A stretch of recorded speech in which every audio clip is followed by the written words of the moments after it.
아시아 1위, 세계 4위, 발병률이 급증하고 있는 대장암. 우리가 먹는 음식이 우리의 건강을 해치고 있다. 전 세계가 주목하고 있는 제6의 영양소. 당신이 몰랐던 식이섬유의 비밀이 공개된다. 100세 이상의 노인 인구가 10,000명이 넘는다는 일본. 이곳은 일본 내에서도 장수마을로 손꼽히는 오키나와입니다. 1995년 8월 세계보건기구로부터 세계 최고의 장수 지역으로 검증된 곳이기도 한데요. 이곳의 장수 비결은 무엇일까요? 전문가들은 오키나와 사람들이 즐겨 먹는 채소와 해산물에 집중했습니다. 남미 에콰도르의 빌카밤바 역시 장수마을로 유명하죠. 이곳 사람들 역시 이 지역에서 나는 농산물을 먹는 것 외에는 특별한 비법이 없다고 합니다. 대신 주식인 밀, 보리 등을 도정하지 않고 거친 상태 그대로 먹는 것이 특징입니다. 이처럼 장수하는 식단에는 가공을 최소화한 거친 음식이 빠지지 않는다는 것을 알 수 있는데요. 거칠다는 말은 곧 식이섬유가 풍부하다는 말로 바꿀 수 있을 겁니다. 탄수화물, 단백질, 지방, 비타민, 미네랄에 이어서 우리 몸에 꼭 필요한 제6의 영양소로 주목받고 있는 식이섬유에 대해서 자세히 알아봅니다.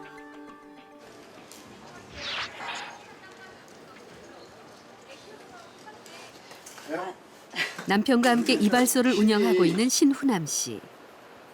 늘 손님이 우선이다 보니 삼시세끼 챙겨 먹는 일도 쉽지가 않다.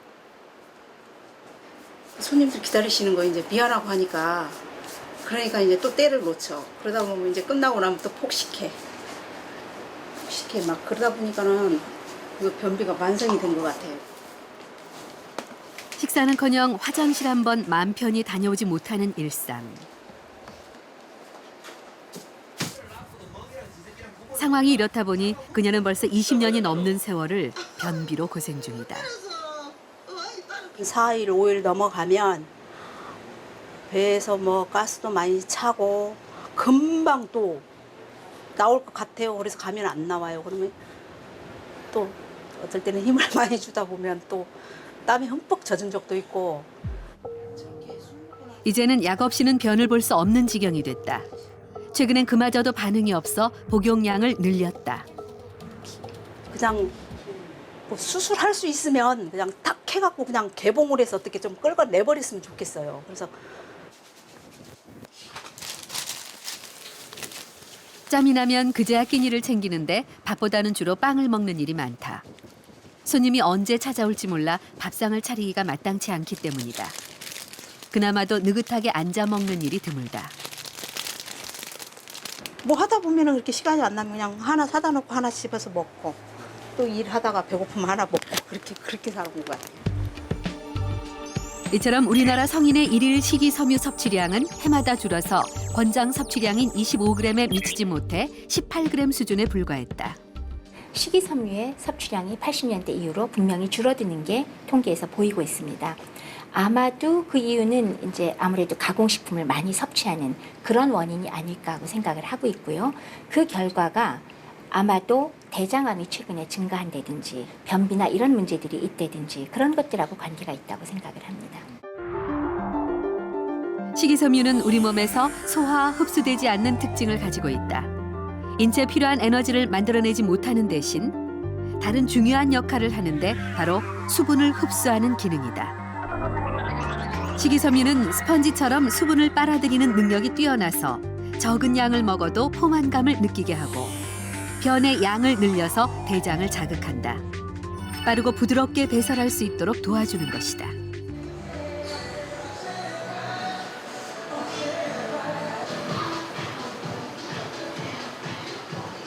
하루도 빠짐없이 헬스장을 찾는 김경순 씨. 그녀가 매일 2시간씩 운동을 하는 데는 조금 남다른 이유가 있다. 변비도 심해서 운동하면 장운동이 되니까 그것도 그런 데다가 또 운동을 안 하면 배설을 못하니까 살이 더 쪄요.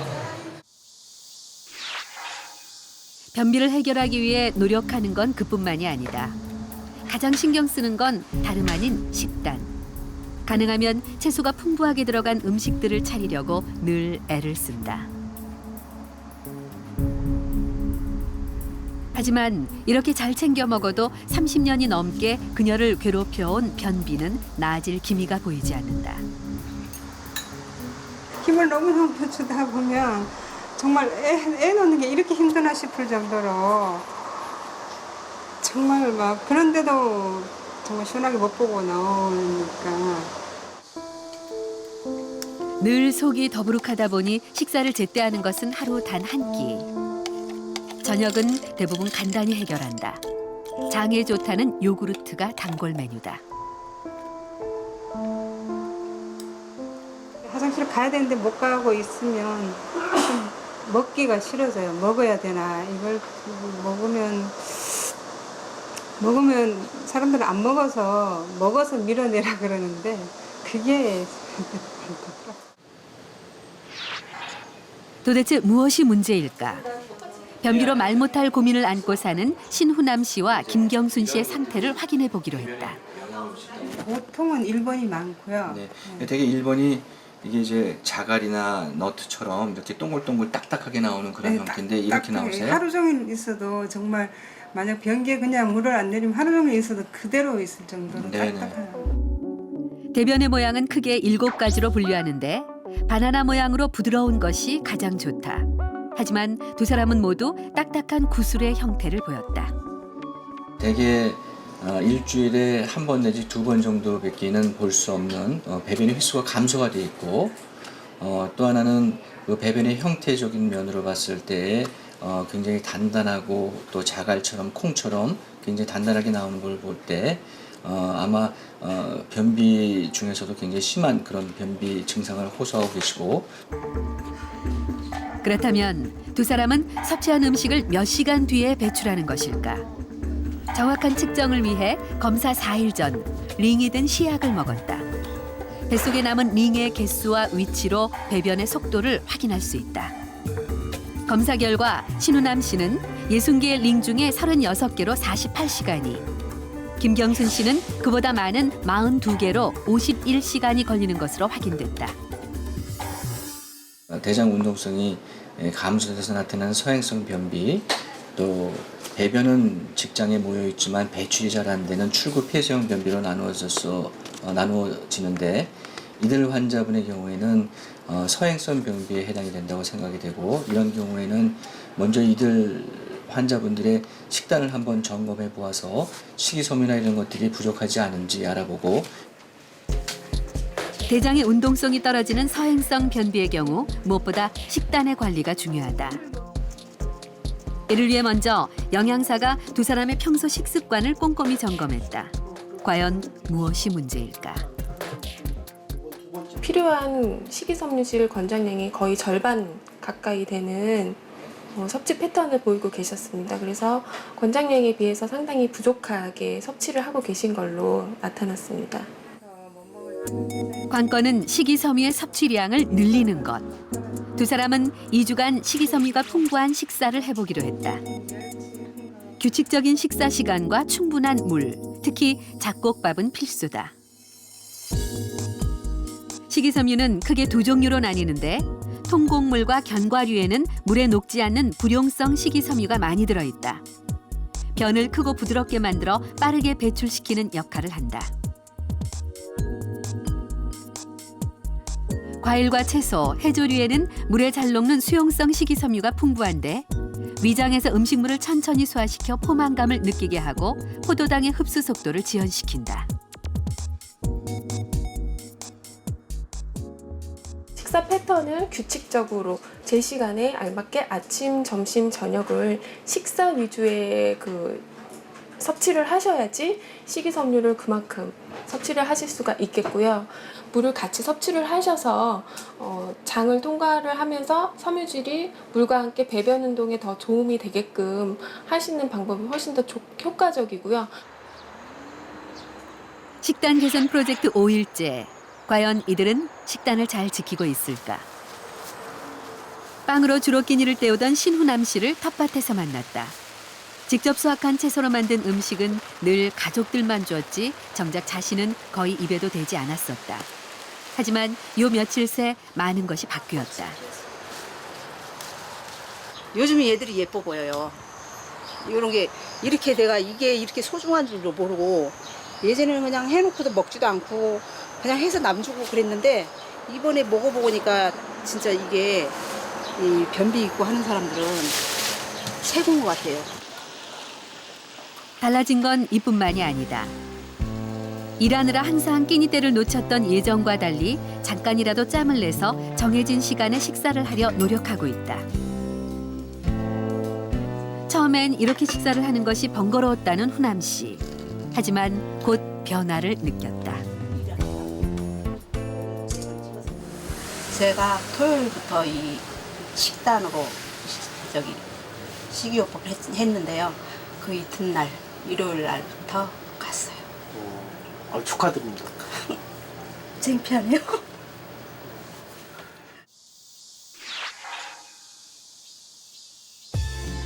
속이 부대껴 하루 한 끼만 먹던 김경순 씨도 식단에 맞춰서 식사를 챙기고 있다. 가장 크게 달라진 건 입맛이 없어도 하루 세 끼를 꼬박 챙기는 일. 이렇게 해야 겨우 1일 식이섬유 권장량을 채울 수 있다니 전에는 미처 몰랐다. 갑자기 먹는 양을 늘리는 게 쉽지는 않았지만 덕분에 30년 동안 꿈쩍하지도 않던 변비가 신기하게도 조금 달라졌다. 전에는 막 힘들어서 이렇게 그야말로 막 콩알처럼 염소동 한 개 정도 이렇게 했는데 지금은 그래도 조금은 부드러워졌다는 느낌은 좀 받아요. 그렇게 도전한 2주. 하루 25g의 식이섬유가 이들을 얼마나 변화시켰을까. 2주 전과 동일하게 링이 든 시약으로 참가자들의 대장 통과 시간을 검사해봤다.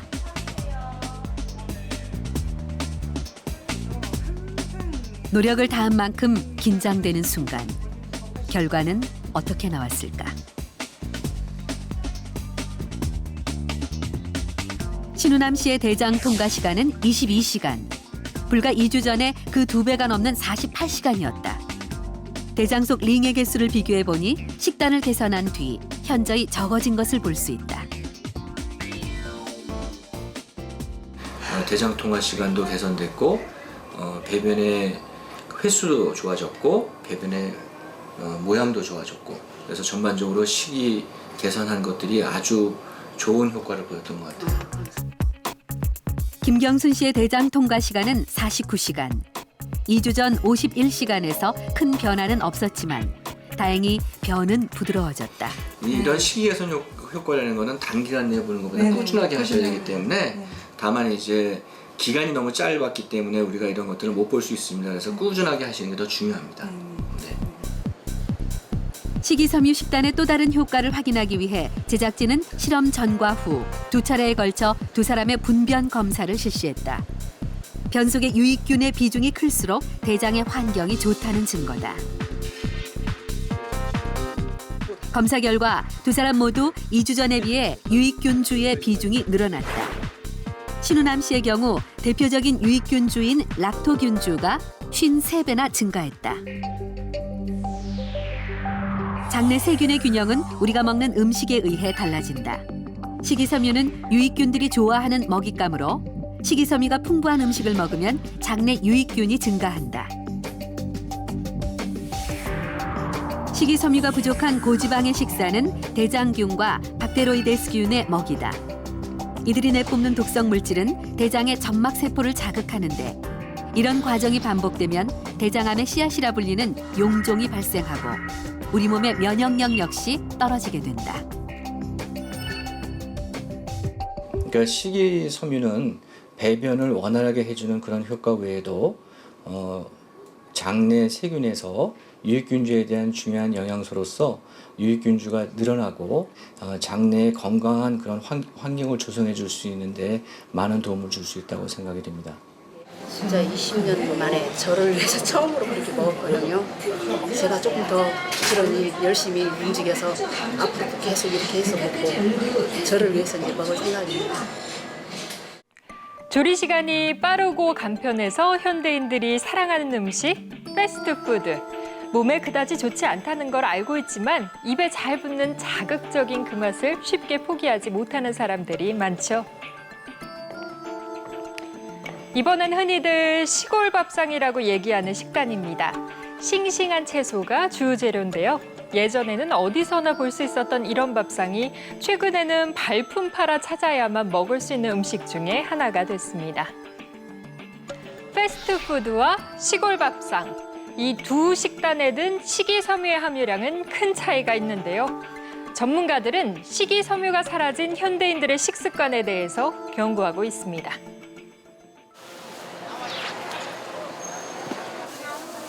이성훈 씨는 휴일인 토요일만 되면 어김없이 농산물 시장을 찾고 있다. 일주일 동안 먹을 채소를 고르는데 그가 꼭 챙겨 먹어야 하는 것을 구입하기 위해서다. 이렇게 직접 장을 보기 시작한 건 불과 한 달 전. 한 달 사이에 그는 많이 달라졌다. 누가 대신 안 봐주는데 제가 먹을 건데. 그가 이렇게 변한 건 당뇨병을 진단받은 다음부터였다. 당장 그날부터 18층 집을 계단으로 오르내린다는 상훈 씨. 힘들지 않으세요? 점점 편해지고 있어요. 처음엔 엄청 힘들었는데 점점 편해져서 그렇게 힘들지 않아요, 요새. 당뇨 판정은 그의 생활을 180도 바꿔놨다. 무엇보다 생각 없이 습관적으로 먹던 음식들부터 끊어야 했다. 다 그러니까 생활 습관이 잘못돼서 그런 것 같아요. 밤 12시 넘어서도 배고프면 치킨 시켜 먹고 라면 막 2개씩 끓여 먹고 자기 전에 막 맨날 그렇게 먹고 자고 그랬거든요. 3개월간의 평균 혈당 농도를 파악하는 당화 혈색소와 공복 혈당 모두 정상 수치를 크게 넘었다. 근데 13이면은 정상의 지금 2배가 넘어가는 숫자이기 때문에 굉장히 당 상태가 지난 3개월간 계속 안 좋았다는 것을 의미합니다. 그러면 350이라는 숫자는 정상의 110 이하니까요. 정상의 지금 3배 이상으로 올라가 있지 않습니까? 그러면 엄청나게 높은 거죠. 당뇨가 아주 심한 상태라고 얘기를 할 수 있습니다. 바로 관리 안 하면 큰일 나겠구나. 그래서 이것저것 알아보고 공부도 하고 하니까 현미 채식을 해서 당뇨, 고혈압 이런 걸 잡은 사람이 많더라고요. 잘 먹지 않던 채소를 하루 세 끼 챙긴다는 건 생각보다 쉽지 않은 일이었다. 이참에 독하게 마음 먹어보자 해서 선택한 건 생씨. 유일하게 조리를 하는 건 그전에 한 번도 먹어본 적 없었던 현미밥뿐.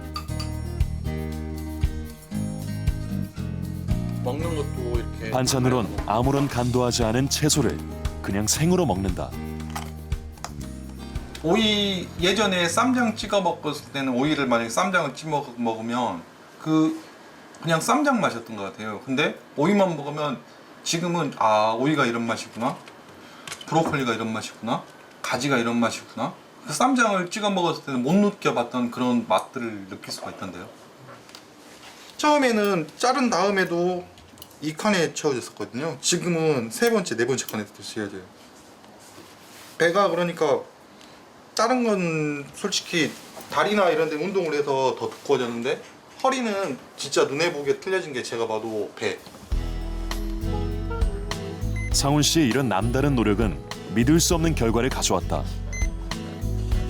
불과 2주 만에 3배가 넘게 높았던 혈당 수치가 정상으로 돌아왔고 체중도 6kg이나 감량됐다. 도대체 어떻게 이런 일이 가능했을까?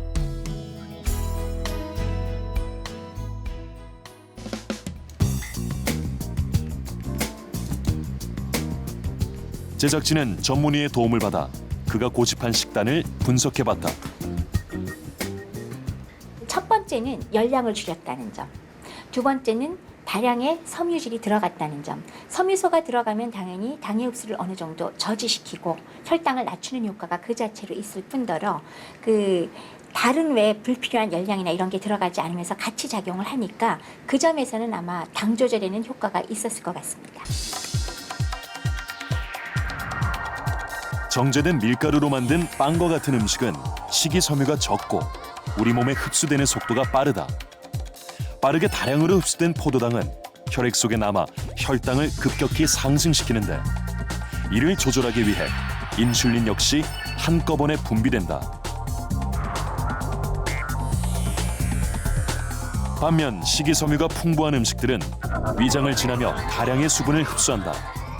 부피가 커져 천천히 이동하게 되는데 소장에서의 흡수도 그만큼 서서히 이루어진다. 혈당 역시 천천히 높아져 인슐린은 적당량만 분비된다. 이것이 바로 식이섬유가 대사질환의 치료와 예방에 효과적인 이유다.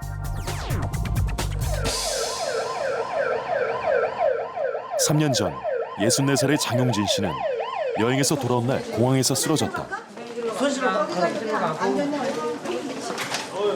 그 전에는 제가 그런 통증이라는 게 없었기 때문에 모르겠는데 하여튼 그때 1분 한 반 정도를 그 식은땀이에요. 막 뭐 입이 마르면서 식은땀이 나서 통증이 되게 심한 답답하고. 그의 병명은 급성 심근경색. 심장으로 이어지는 혈관 중 하나가 좁아져 있는 상태였다. 보시면 이렇게 혈관 안에다가 조영제를 채웠을 때 정상적인 혈관이 이렇게 굵게 까맣게 채워져야 되는데 이 부위가 보시면 거의 개미 허리 정도의 굵기 정도로 끊어지기 직전인 상태이신 거죠.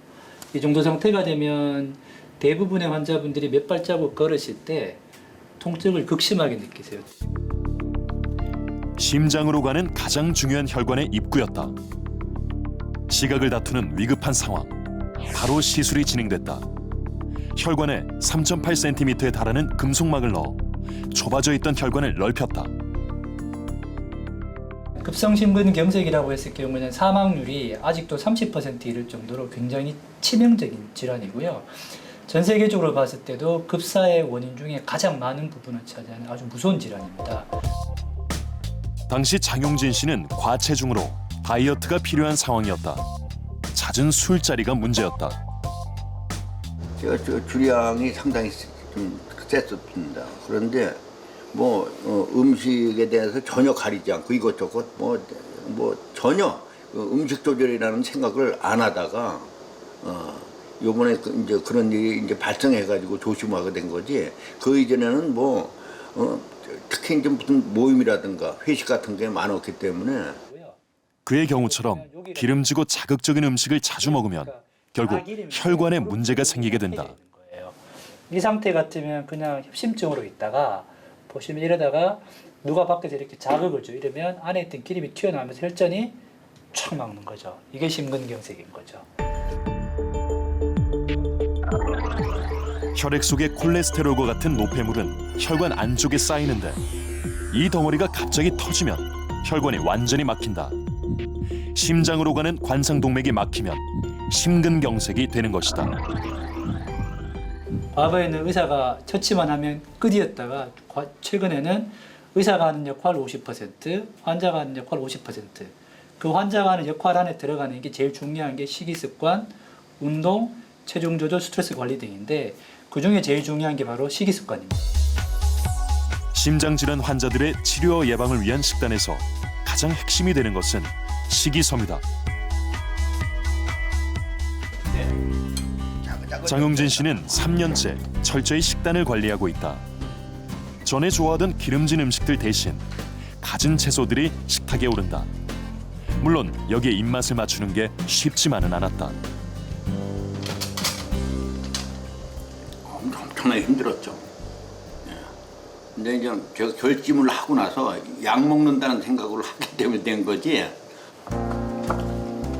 뿐만 아니라 하루 동안 먹는 모든 것을 빠짐없이 기록해 매일의 식습관을 점검하고 있다. 매일 운동을 하는 것도 중요한 변화 중에 하나. 이런 노력 덕분에 체중이 10kg이나 줄어들었다. 주치의한테 전화를 했더니 과거에 먹던 그 이제 약 있잖아요. 고혈압약이라든가 이런 약을 반으로 줄여도 된다. 해가지고 거기에서 엄청난 희열을 맛봤어요. 아, 내가 이거 하면 되겠구나 하는 그런 느낌을 받았기 때문에 거기에서 제가 이제 자신감을 갖고 지속을 하게 된 거죠. 식이섬유가 적은 고지방, 고단백의 식사를 하게 되면 이들의 소화와 흡수를 돕는 담즙산의 분비가 증가한다. 담즙산의 양이 많아지면 대장 내 세균들이 이를 분해하는데 이 과정에서 독성 물질이 만들어진다.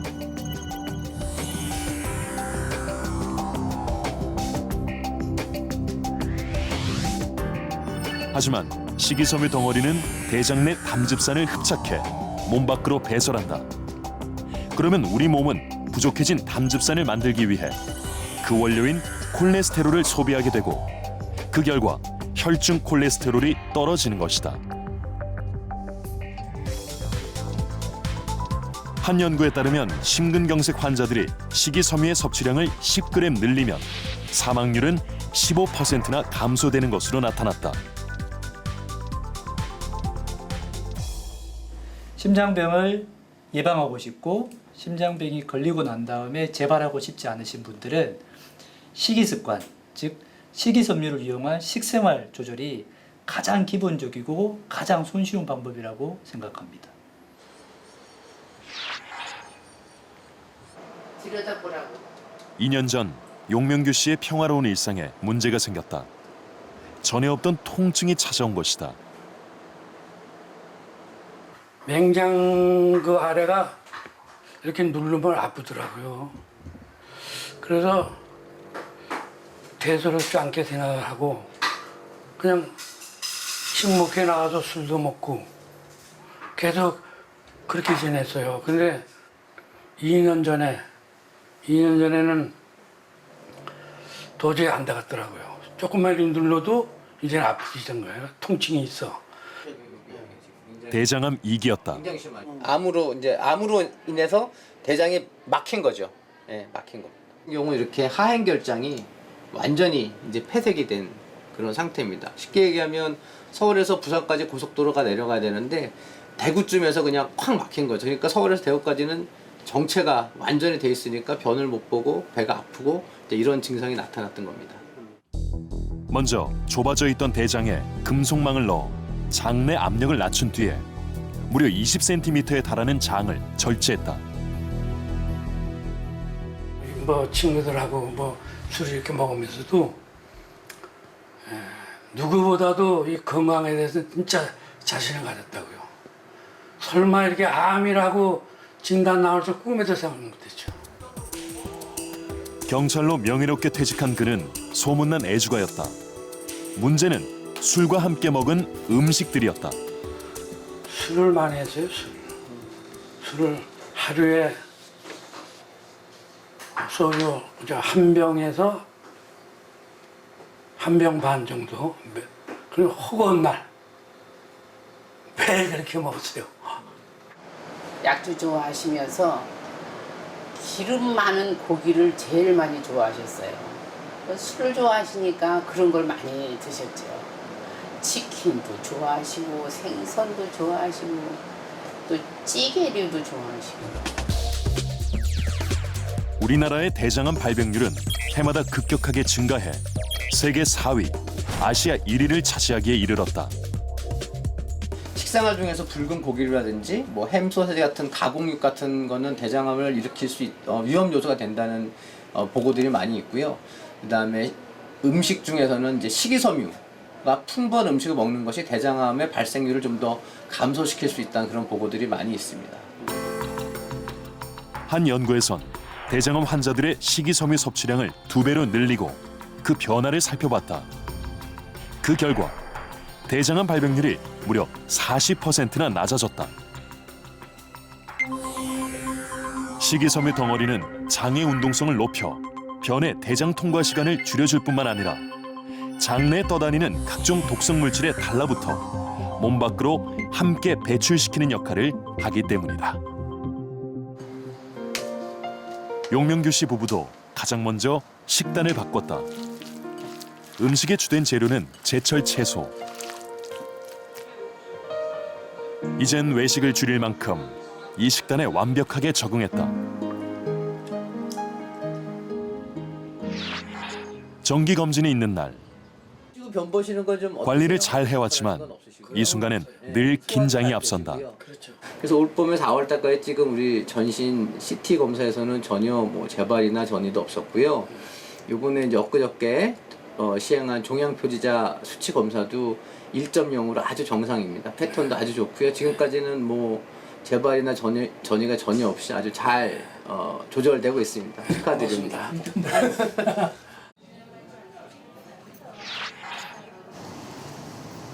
일본 도쿄의 한 병원. 이곳엔 말기암 환자들의 발길이 끊이질 않는다. 항암 제로도 별다른 호전이 없어 찾아온 경우가 대부분. でもう抗がん剤治療しかないだろうっていうことはい主にその2つかな。 소화기 외과 전문의 와타요 박사는 특별한 암 치료를 하는 것으로 유명하다. ですからこういったことがはっきりしたので、もちろんタバコは吸わないだろうけども、食事を変えれば半分ぐらい良くなる可能性がありますよ。結局がんってのは生活習慣病だよというようなことで。 박사는 가능한 치료는 적극적으로 받되 거기에 철저한 식이 조절을 병행하라 주문한다. 건강한 식습관이 암 극복의 기본 조건이라고 믿기 때문이다. 自分で一生懸命自分たちのチームで一生懸命ねがんを治そうとして手術してもちろん抗がん剤とかいろんなものを使いながらベストを尽くしてやったところでね再発して亡くなった4割8分半分近くがね5年以内に亡くなっていると非常に衝撃を受けてこれは何とかしないと患者さんのね治療として、信頼もされないし申し訳ないというふうなことを思って他の追加の治療をね模索したんですよ。 그렇다면 면역력을 높이는 항암 식단은 어떤 것일까? 와타요 박사의 식사 시간을 살펴봤다. 아내는 10년째 그가 연구한 식단을 기본으로 음식을 만들고 있다. 음식의 주재료는 단연 식이섬유가 풍부한 채소. 채소 본연의 맛을 살리기 위해 소금은 거의 넣지 않는다. 단백질은 붉은 고기 대신 생선이나 콩으로 섭취하는 것이 원칙. 암 환자들이 가장 지키기 어려워하는 부분이다. 식단에서 빠질 수 없는 중요한 음식은 생과일과 채소를 섞어 만드는 주스. 하루 약 1.5kg의 채소와 과일을 주스로 만들어 먹을 것을 권장하고 있다. 식사 시간뿐만 아니라 수시로 신선한 주스를 만들어 먹으라는 것이다. だから生野菜って非常に大事だし野菜果物ジュースは非常に大事ですし、それが食療法のメインなんですけども、それ以外に3割ぐらいは温野菜で取るとある程度活性酸素が消されたりね毒消しになったりする。 그를 찾아왔던 말기암 환자 400여 명 중 그의 식이요법에 특히나 좋은 반응을 보인 경우는 대장암과 유방암. 그중엔 와타요 박사도 믿기 어려울 만큼 놀라운 결과를 보인 사례도 있었다. 간과 신장, 방광에까지 전이가 되어 찾아왔던 이 대장암 4기 환자는 단 6개월간의 식이 조절로 5cm 크기의 암세포가 사라졌다. たくさん抗がん剤使えない。普通に半分ぐらいで徹底的にねジュースいっぱい飲んで玄米食べて動物性の脂肪タンパクと塩をやめると。それだけでこういう。この人も強烈だね。 유방암 환자의 경우에서도 기적 같은 일이 일어났다.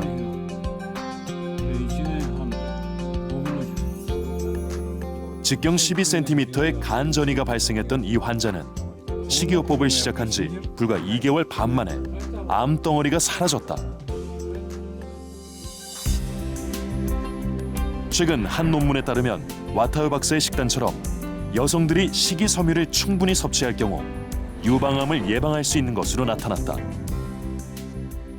手遅れ、晩期がんね、とても難しいっていうがんの人が私のところに来て、きちっとした食療法ね、農薬のない食材とか、それから肉とか油を制限してる。そういった食事をとると大体6割前後が改善します。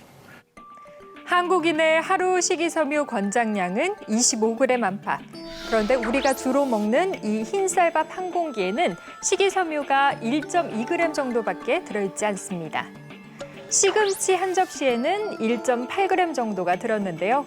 때문에 이렇게 반찬 서너 가지를 두고 한 끼 식사를 한다고 해도 섭취할 수 있는 식이섬유의 양은 겨우 4g 정도입니다.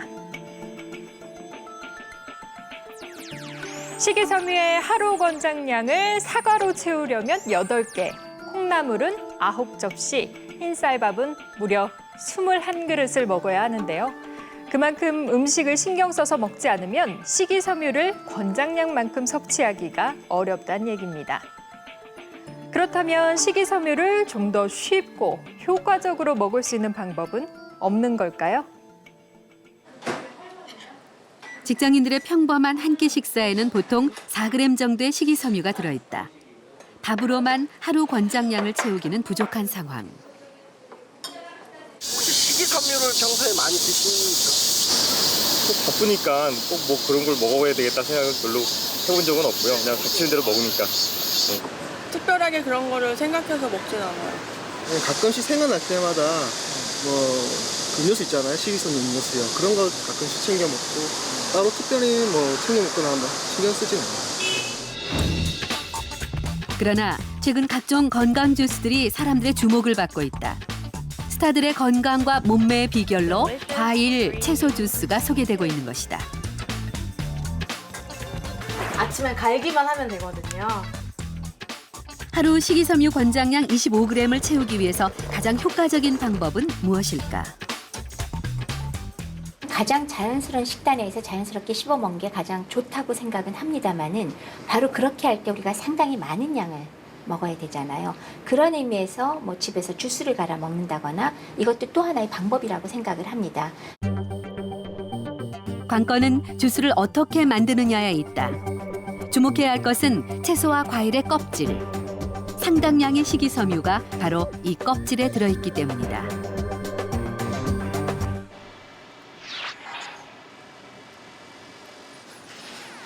제작진은 건강한 남성 2명과 함께 간단한 실험을 진행했다. 같은 양의 복숭아를 하나는 껍질째 통째로 갈아 주스를 만들고 다른 하나는 즙을 짜내 주스를 만들었다. 이 경우 껍질과 과육은 따로 분리돼 주스에 포함되지 않는다.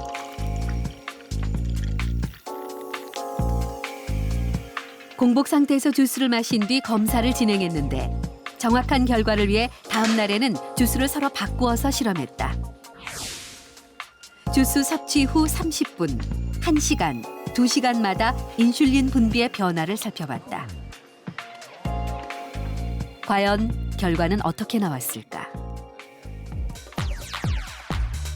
껍질째 통째로 간 주스를 먹은 뒤에는 인슐린의 분비가 잠시 높아졌다가 떨어지는 데 반해 즙을 낸 주스의 경우는 인슐린이 순간적으로 급격히 분비된 후 2시간 내내 상대적으로 높은 수치를 유지했다.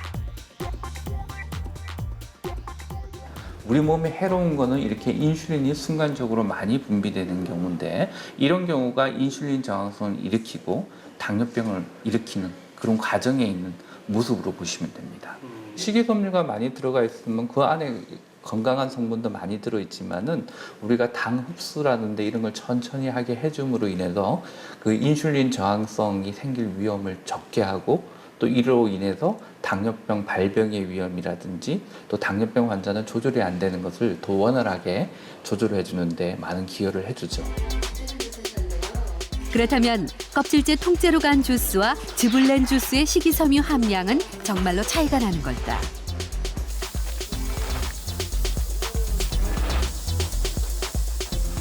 제작진은 집에서 흔히 갈아 마시는 사과로 각각 1리터의 주스를 만들어 식이섬유 함량 분석을 의뢰했다.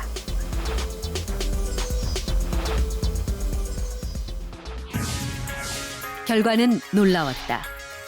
즙을 낸 주스보다 껍질째 통째로 갈아 만든 주스에 식이섬유가 무려 60배나 많은 것으로 확인됐다.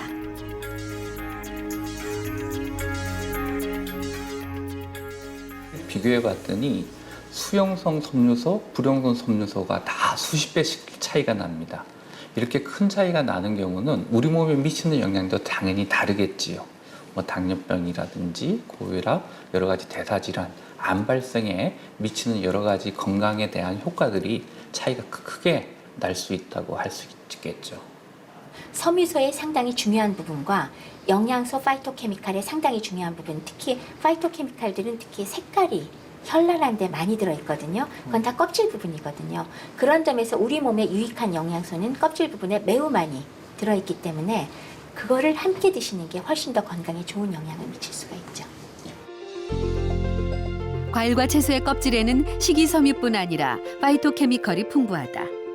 이는 식물의 내재 영양 성분으로 사람이 섭취했을 경우 건강에 유익한 작용을 한다. 과일을 먹을 때 즙을 내고 껍질을 벗겨서 먹고 통째로 먹는 이 세 가지를 비교해 볼 때 우리 몸에 가장 좋고 건강을 유지하고 질병을 예방할 수 있는 방법은 통째로 깨끗이 씻어서 그냥 그대로 먹는 방법이 제일 확실한 방법입니다. 그렇다면 우리는 평소 주로 어떤 음식으로 식이섬유를 섭취하고 있을까? 보건복지부의 조사 결과에 따르면 놀랍게도 채소나 과일이 아닌 백미가 1위를 차지했다. 그러니까 밥이 그 식이섬유의 주요 구본이에요, 우리나라에서. 그래서 그렇다고 하면 이 그 밥에다가 그러니까 식이섬유 함량이 높은 그 밥을 섭취하게 되면 당연히 자연적으로 그 식이섬유 섭취량이 높아질 것이라고 생각을 해서. 흰쌀밥은 달고 부드러워 예부터 귀한 대접을 받아왔다. 하지만 흰쌀밥 한 공기에 든 식이섬유의 양은 불과 1.2g. 다른 곡물에 비해 턱없이 낮은 수치다. 주로 곡물의 껍질 부분에 영양 성분이 많이 들어 있습니다. 그래서 현미의 껍질 부분을 제거한 것이 백미입니다. 그래서 영양적인 성분을 보면 현미가 백미보다 한 식이섬유가 특히 한 2배 정도가 많습니다. 껍질이 있고 없는 것의 차이는 얼마나 될까?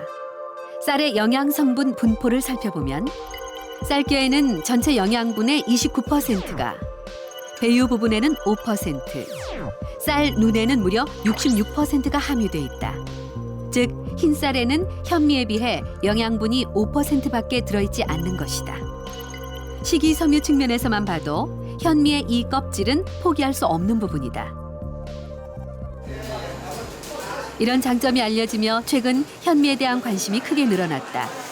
현미 소비량이 2년 새 20%나 증가했을 정도.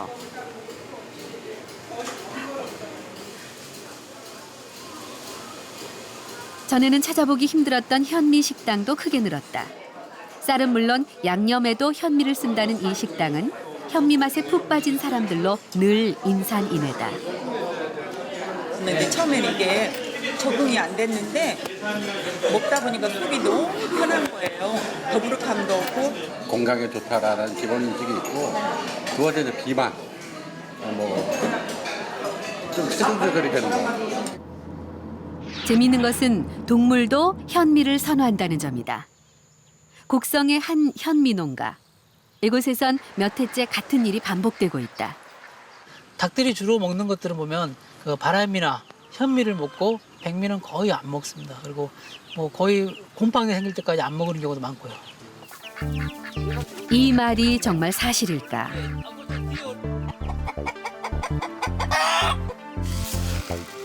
제작진은 같은 양의 백미와 현미, 그리고 싹을 틔운 가라 현미를 모이로 주고 상황을 지켜봤다. 신기하게도 대부분의 닭들이 현미와 바라 현미 쪽을 쪼았다. 정확한 비교를 위해 하루 뒤 남은 양을 확인해 보기로 했다.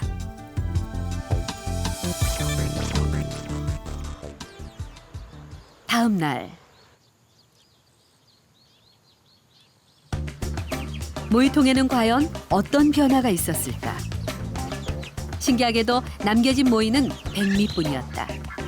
닭들은 왜 백미를 좋아하지 않는 걸까? 백미에는 그 다 깎아버려가지고 영양분이 95% 사라졌기 때문에 얘들도 기본적으로 영양분이 있어야 먹기 때문에 백미는 안 먹은 것 같아요. 그렇다면 현미를 먹은 동물들의 몸에는 어떤 변화가 나타날까? 농촌진흥청에서는 당뇨가 있는 쥐를 백미와 현미, 고식이섬유 현미로 나누고 각각 섭취하게 했다.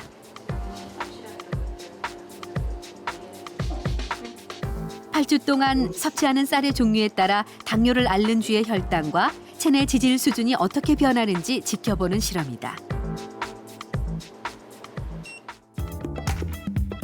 결과는 흥미로웠다. 식이섬유 함량 차이에 따라 쥐의 건강 상태가 달라졌는데 혈중 중성지방의 농도는 식이섬유 함량이 높은 쌀일수록 낮은 경향을 보였고 대변으로 배설되는 콜레스테롤과 중성지방 등의 지질 함량은 백미가 가장 적은 것으로 나타났다. 혈액에 있어서의 중성지방 그리고 콜레스테롤 함량이 대체적으로 이제 낮아지는 그런 경향을 보여. 그리고 그 대신 변에 있어서는 많이 배설되는 것으로 나타냈고 또 우리 그 마우스에 있어서 어떤 그 지방 조직에 있어서도 그런 무게라든가 이런 것들이 상대적으로 적게, 그러니까 지방량이 상대적으로 적게 나타났습니다. 당 같은 경우에도 마찬가지예요. 흡수율 자체가 낮아지기 때문에 혈액에 있는 그런 혈당 농도가 상대적으로 많이 올라가지 않는다고 보면 되겠죠. 그렇다면 이 식이섬유를 가장 효과적으로 섭취하는 방법은 무엇일까? 햄버거라든지 피자라든지 이런 그 서구식 음식들을 많이 먹기 시작하면서 이 섭취량이 점점 줄어들고 있는 거죠. 우리가 옛날에 전통적인 우리 한국 음식 그런 거친 그 채소나 야채들이 있는 그런 음식 섭취하는 것이 이런 변비 증상에 많이 도움이 될 거라고 생각이 됩니다. 우리 한식의 식생활을 충분히 따르신다면은 하루 섭취하고자 하는 식이섬유는 충분히 섭취할 수 있을. 한 연구에 따르면 한식은 저지방, 고식물성이기 때문에 다른 아시아 국가들보다 낮은 비만율을 보인다고 분석했다. 우리가 한식을 다시 주목해야 하는 이유다. 평균적으로 한 끼당 7g 정도는 섭취할 수 있다고 보시면 됩니다. 일일 권장량만큼의 식이섬유를 손쉽게 섭취하는 방법. 그것은 식이섬유가 풍부한 재료들로 차려진 소박한 한식 밥상을 하루 3끼 섭취하는 것이다. 보시는 것처럼 현미밥과 그리고 다양한 나물과 그리고 김치, 풍성한 채소가 있죠. 이러한 채소들에는 역시나 다양한 미량 영양소와 파이토케미칼들이 들어있기 때문에 섬유소의 섭취로서는 가장 훌륭한 방법 한식이 아닐까